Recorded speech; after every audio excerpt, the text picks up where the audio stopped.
Chevrolet Suburban has always been a prime example of automotive excess. I'm Tom Volk with Driven for the New York Times. For simply shuttling the family around, the new 2015 model is akin to using a chainsaw to cut a stick of butter. It's best to have the right tool for the job. Need rugged four-wheel drive or the ability to tow 4 tons? This is your hammer. It would be easy to believe that General Motors created this rig back in the 1990s when giant SUVs were all the rage, but no, Suburban goes back all the way to 1935, making it the oldest automotive nameplate in the world.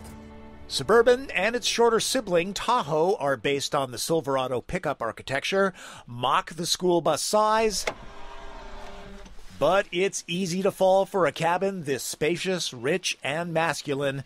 Who needs an Escalade? There are plenty of spots to misplace things, even large stuff, and in our device-dominated world, got to love up to 6 USB ports scattered about the cabin.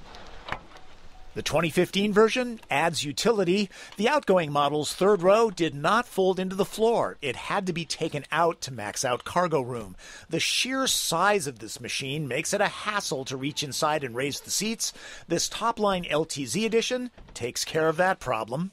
Suburban comes standard with a 5.3-liter V8 that pumps out 355 horsepower and 383 pound-feet of torque on standard-grade gas. Available in rear and four-wheel drive, there are all sorts of things to make towing easier and safer, including blind spot detection. The transmission is a 6-speed with a manual mode. Suburban moves off the line with authority. Obviously, it's no Prius. I'm averaging 15 miles per gallon, not bad considering the size. It's quiet, comfortable, and surprisingly composed. Keep in mind, I am driving the fancy LTZ model with magnetic ride control. It instantly firms up the suspension to control body movement. It's a terrific system. Suburban's aircraft carrier dimensions mean tight city spaces and parking ramps can cause white knuckles.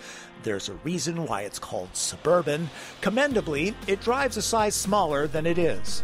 All right, let's check out the U-turn. It's actually not that bad, and I'm glad that's not a police officer. Interior highlights include roomy, heated and cooled seats for large people, adjustable pedals for small ones. Most controls can be easily used with gloves on. Chevy's MyLink interface rivals Chrysler's Uconnect for simplicity and device connectivity.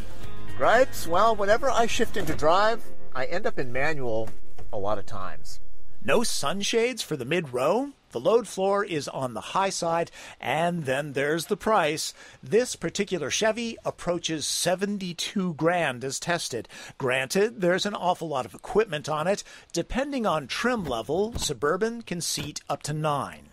Back here in the third row, space-wise, it's a little bit like flying coach in an airplane, knee and foot room-wise. There are belts for 3, storage, cup holders, a power port, and if you want to get out, it's pretty easy. I can assure you, people stare when you haul 24 bundles of this stuff out of the store. 12 packs with all of the rows usable is double what most mid-size sedans hold. Drop the third row and, drumroll please, the cavernous Suburban scores an impressive 24. A reality check, Chevy's own Traverse is nearly as roomy at almost 2 feet shorter and 5 inches lower than this big boy. There are minivans too, logical choices to be sure, but parents get emotional about protecting their kids with nearly 3 tons of steel. That and 80 years on the road give Suburban a loyal following, one that's as substantial as its size.